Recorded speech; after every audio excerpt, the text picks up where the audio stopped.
Konting muta lang lalagay natin. Hindi na natin yan mababago. Ganyan na yung kadapa. Ate, please do your makeup na ang pamblend ay mangga. Please, ate, sana mapansin. Please, ate, naka-follow na po ako. Ay, kawawa naman ito. Naka-follow na daw. Siguraduhin mo lang naka-follow ka kasi kung hindi, kukutusan kita ng pinong-pino. Hindi na ako bumili ng mangga, no? Nag-ano na lang ako, ikit. Ito yung mangga na gagamitin natin. Maliit siya, pero hinog na yan, te, kapag binalta natin. As in, galing ito doon. Kalakuyan ng boyfriend ko, nanguha kami. Hindi nila yung puno. Ibig sabihin, alam nyo na yun. Hala, may kapangyarihan na ata ako. Tingnan nyo yung mata ko, red. No? Mag-start na po tayo. Wag na tayong padalos-dalos pa. No? Mag-primer na po tayo. Yan. Siyempre, hindi pwedeng walang primer bago tayo maglagay ng mga pag-makeup. So, ito yung blend natin, mangga. Hinugasan ko naman na ito kanina kasi siyempre, alam, hindi ko hugasan. May nagdadaktayan.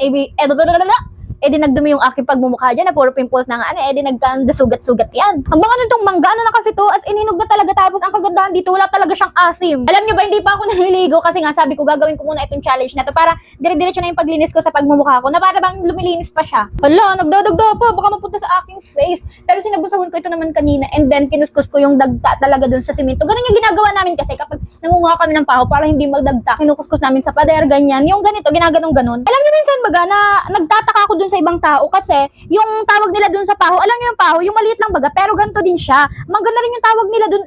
Sa amin kasi, ito mangga, pero yung isa na yung maliit, paho yun. Ganon din ba sa inyo? Maglagay lang ako din ng concealer para tingnan nyo naman, ang dami ko nang kailangan dyan itago sa pagmumukha ko like that. Like this, this, and this. Siguro ito naman kabila kasi nga ni maghahalo-halo lang yung mga pinaglalagay ko sa mukha. Huwag na kayo magtampo-tampo sa mga nagre-request dyan kasi ginagawa ko naman. Kaso nga lang, hindi ko talaga yung gagawin sabay-sabay at ipopost ng sabay-sabay. Di pag pinost ko yan ng isang araw, yung mga ano nyo, pa-makeup challenge, di wala akong popost bukas. Napapansin nyo ba yun? Ang dami kong mga bashers, no? Natutuwa ako kasi pag may nagbabash sa akin, ibig sabihin madami nang nakakapanood sa akin. Kasi dati magpo-post lang ako ng mga video ko pero walang magko-comment ng kung ano-ano, wala. Yung mga ano lang talaga yung mga kakilala ko, friends and family ko, yun lang sila yung nagko-comment, sila lang din yung mga nag-share, nagla-likes. Ay, di nga sila nag-share Kaya minsan, imbis na mag-negative ako kasi may mga basher, ako nagiging positive ako kasi Teo, di ba? Ibig sabihin, may nanonood sa akin. Na kahit na ilan-ilan pa lang yung nanonood sa akin, tapos yung mga, ilan lang din yung mga nagla-like, na nagaganyan. Pero natutuwa ako kasi dumarami na yung mga views. Ibig sabihin, kahit pa paano, meron na din ibang tao na interested. Yan, ganon sa aking mga pinag-a-upload. And sana nga, ewan ko kung nag-aabang ba sila or OA lang ako. Ano kaya mas magandang gamitin na na mas bagay sa akin yung foundation, powder foundation, kasi nga wala na akong foundation. Kita nyo naman, paubos na talaga siya. And hindi pa ako nakakabili sa kadahilan ng walang pera. Grabe ng pagdudok-dok ko dito sa mga ano kong to, ha? Sa mata ko. Hindi na ayos, Lagi-asin ko natin dyan. Yan.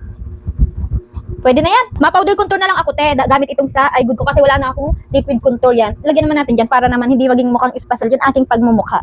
Yan. And then, lagyan ko din dito sa may noo. Tingnan nyo naman, para ng papel. Parang papel yung pagmumukha ko kapag wala nito contour. And then dito pa sa may baba. Kaso parang walang naglalagay ganyan. Tapos, lagyan ko rin dito sa may aking ilong kasi yan na lang yung pag-asa ng bayan. Pag-asa ng bayan, tingnan nyo ha ang mangyayari. Paglalagay na ako ng highlighter para naman kahit papaano ay mas gumanda-ganda naman. Tapos, yan. So, dito din sa kabila, lagyan ko lang siya dyan. And then, yan. Mukha naman na siyang pantay. Lagyan ko dito ng muta sa may aking mata. Konting muta lang lalagay natin. And then, wag natin kalimutan yung sa may ilong natin. Konti lang. Para naman, yan, mas mukha pa, mas maging matangos. Kasi, di na natin yan mababago. Ganyan na yung kadapa. Gusto ko pang mag-add nitong blush dito sa gilid. Para naman magkaroon ng buhay yung aking pagmumukha. Yan, powder blush naman ito from DW. Ito yung kauna-una akong palette. At hanggang siguro mawala na ako sa mundo, ito pa rin yung palette. Tsaka yung eye good ko. Suklayin ko na lang itong kilay ko kasi naman napakakapal niyan. And alam nyo ba, babae kong tao, hindi ako maalam mag-ahit ng kilay. Gamit lang ako nito para naman mabaligtad yung aking pilik mata. Yan, kasi hindi naman ito mababaligtad nung mangga. And then, lalagay ko na lang sa mangga ito. Yan. Lagay ko na lang sa mangga. Tingnan natin kung magwo-work. Parang relasyon ninyo, di na magwo-work. Hala, joke lang po. Excuse me po. So, yan, ilagay natin. Tingnan lang natin. Yan. Pinasin ko. Over yan. Ano kayang sunod kong gagawin kasi may mangga na. Baka naman isa-isa nyo yung mga prutas. Ewan ko na lang talaga sa inyo. Maglipi na tayo. Gagamitin ko from O2O. Lalagay na lang natin dito siguro naman sa kabilang side. Kasi yung kabilang side ay grabe. Ang dami-dami na. Yan. And then, ilalagay natin syempre sa labi ko. Alam nga namang sa labi mo yan. ilagay na natin. Ilan na natin muna. Tapos dito rin sa taas.